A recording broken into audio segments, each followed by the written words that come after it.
Baik, selamat siang teman-teman dan juga Ibu Rise. Kami dari kelompok keempat akan membahas terkait dengan situs warisan dunia, yaitu Taj Mahal, makam Agra yang berasal dari India. Baik, selanjutnya kita masuk pada topik pembahasan. Kelompok kami merangkum beberapa poin penting terkait dengan topik pembahasan yang kami bahas, yaitu yang pertama mengenai Taj Mahal, yang kedua sejarah konstruksi, yang ketiga tata letak dan konstruksi, dan yang keempat isu saat ini. Taj Mahal atau biasa dikenal dengan Taj Mahal merupakan kompleks pemakaman megah di Agra, tepatnya di negara bagian Uttar Pradesh Barat, yakni India Utara. Taj Mahal dibangun oleh Kaisar Mughal Shah Jahan yang memerintah pada tahun 1628 hingga 1658. Ia membangun bangunan tersebut untuk mengenang istrinya, yakni Mumtaz Mahal, yang meninggal pada saat melahirkan di tahun 1631. Kemudian mereka menikah pada tahun 1612. Terdapat bangunan yang paling terkenal dan juga dikenal luas di India, yakni terletak di bagian timur kota di tepi selatan Sungai Jumna, yakni Benteng Arga atau biasa disebut dengan Benteng Merah. Ini berada di sebelah kanan Jumna sekitar 1,6 km dari barat Taj Mahal. Proporsinya yang harmonis dan penyatuan elemen dekorasinya yang mengalir, Taj Mahal dipandang sebagai contoh dari arsitektur terbaik Mughal. Kemudian sebuah perpaduan dari gaya India, Persia, dan juga Islam. Memiliki daya tarik lain yang mencakup bangunan masjid kembar, di mana ditempatkan secara simetris di kedua sisi pemakaman. Selanjutnya terdapat taman yang indah dan juga sebuah museum. Salah satu komposisi struktural terindah di dunia. Taj Mahal juga merupakan salah satu monumen penting paling ikonik di dunia, yang mana dikunjungi oleh jutaan wisatawan setiap tahun. Kemudian, kompleks ini ditetapkan sebagai sebuah situs warisan dunia UNESCO pada tahun 1983. Baik, selanjutnya kita akan masuk pada sejarah konstruksi. Pada sejarah konstruksi ini memiliki beberapa poin. Yang pertama yaitu Shah Jahan, makam dan Masjid Taj Mahal, dan Museum Taj Mahal. Baik, selanjutnya kita masuk pada masa pembangunan. Masa pembangunan Taj Mahal dimulai sekitar tahun 1632, yang mana melibatkan lebih dari 20.000 orang pekerja yang berasal dari India, Persia, Kesultanan Ottoman, dan Eropa. Dipekerjakan untuk menyelesaikan mausoleum tersebut sekitar tahun 1638 sampai dengan 1639. Ajun bangunan diselesaikan pada tahun 1643 dan dipekerjakan dekorasi dilanjutkan sampai dengan sekitar tahun 1647. Secara keseluruhan, konstruksi ini dibangun secara kompleks seluas 42 area dengan 17 hektar yang berlangsung selama 22 tahun. Berikut tata letak dan arsitektur. Taj Mahal bertumpu pada sebuah tiang besar, tiang penyangga utama di tengah yang terbuat dari batu lebar setinggi 23 kaki atau 7 meter. Dan mausoleum yang ada di Taj Mahal terbuat dari marmer putih. Dan itu bisa memantulkan warna sesuai dengan intensitas sinar matahari atau cahaya bulan. Tempat ini memiliki 4 fasad atau muka bangunan yang hampir serupa, masing-masing dengan lengkungan tengah yang lebar menjulang tinggi setinggi 108 kaki atau 33 meter, dan di puncaknya terdapat talang sudut yang berbentuk sudut miring yang menggabungkan lengkungan-lengkungan yang lebih kecil sehingga menjadi satu kesatuan.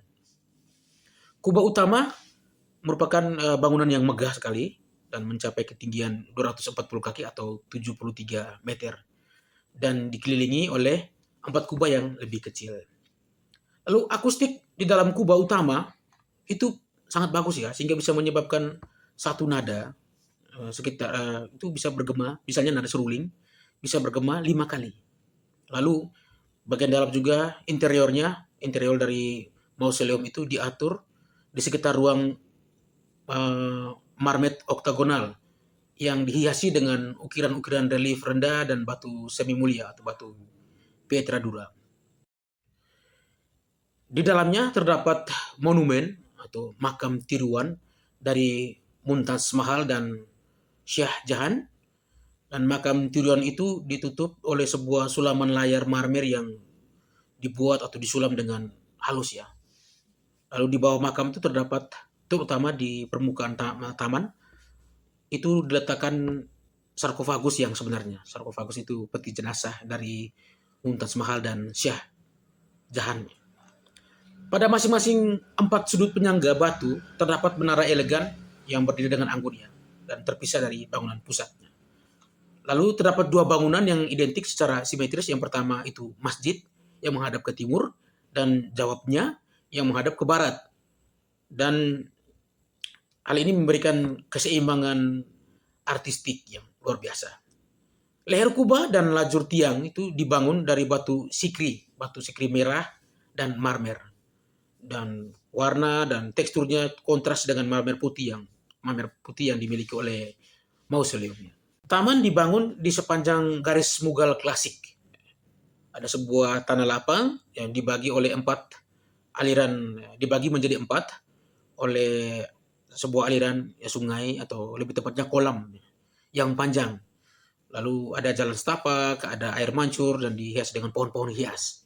Lalu taman itu juga dikelilingi oleh dinding dan bangunan-bangunan yang berada di kompleks tersebut.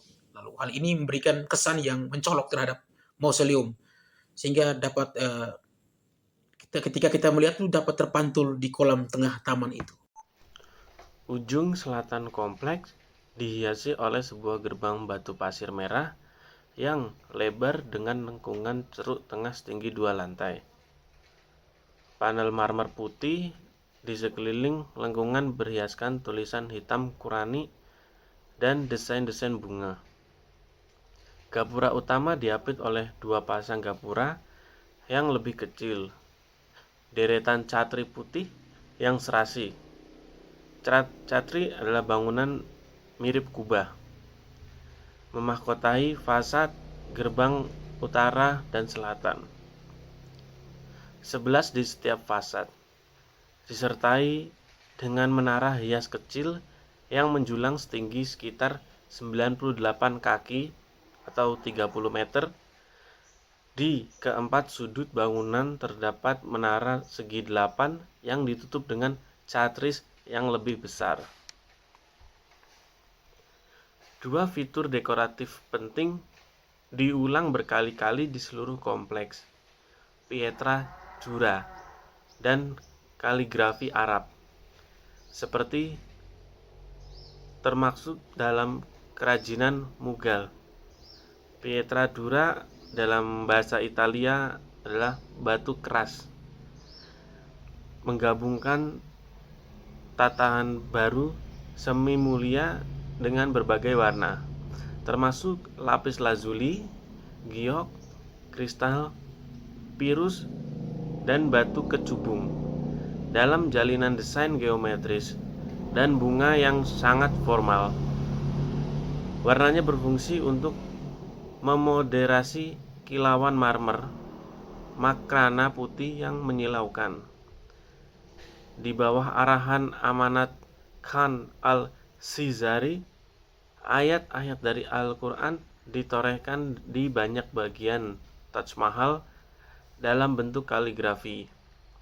Pusat tradisi artistik Islam, salah satu prasasti di gerbang batu pasir terkenal sebagai Fajar, dan mengundang orang beriman untuk masuk surga.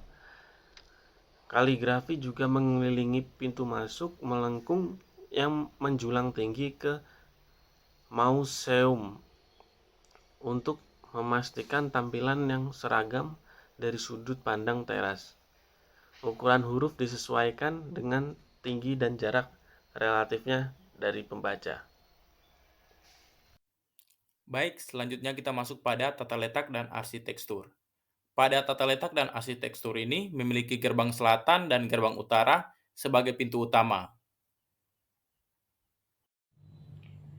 Kemudian, isu saat ini. Selama berabad-abad, Taj Mahal telah terabaikan dan rusak. Sebuah restorasi besar dilakukan pada awal abad ke-20 di bawah arahan Lord Curzon, gubernur Inggris di India. Baru-baru ini, polusi udara yang disebabkan oleh emisi dari peleburan dan pabrik terdekat lainnya, serta knalpot dari kendaraan bermotor telah merusak mausoleum, terutama fasad marmernya. Sejumlah langkah telah diambil untuk mengurangi ancaman terhadap monumen. Di antaranya, penutupan beberapa peleburan dan pemasangan peralatan pengendalian polusi di beberapa tempat, pembuatan zona penyangga taman di sekitar kompleks, dan pelarangan lalu lintas kendaraan di dekatnya. Program restorasi dan penelitian untuk Taj Mahal diinisiasi pada tahun 1998. Namun, kemajuan dalam memperbaiki kondisi lingkungan di sekitar monumen berjalan lambat. Dari waktu ke waktu, Taj Mahal tunduk pada dinamika politik India. Kemudian, pada tahun 1984 dan 2004, pandangan malam dilarang karena dikhawatirkan monumen tersebut akan menjadi sasaran militan Sikh. Selain itu, situ ini semakin dilihat sebagai simbol budaya India.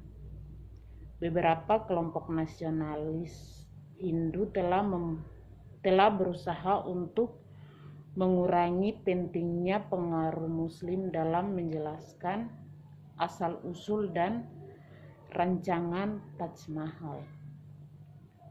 Sekian video presentasi dari kelompok kami tentang Taj Mahal. Mohon maaf jika ada salah kata dan pengucapannya. Sekian dan terima kasih. Baik, saya sebagai perwakilan dari kelompok keempat mau mengucapkan terima kasih banyak kepada teman-teman dan juga Ibu Risa yang sudah setia mau mendengarkan paparan mengenai Taj Mahal dari kelompok kami. Kurang lebihnya kami mohon maaf atas kekurangan maupun hal-hal yang kami lakukan baik sengaja maupun tidak sengaja. Kurang lebihnya berikut itu adalah pemaparan dari kelompok kami. Kami minta maaf dan banyak-banyak berterima kasih kepada teman-teman sekalian.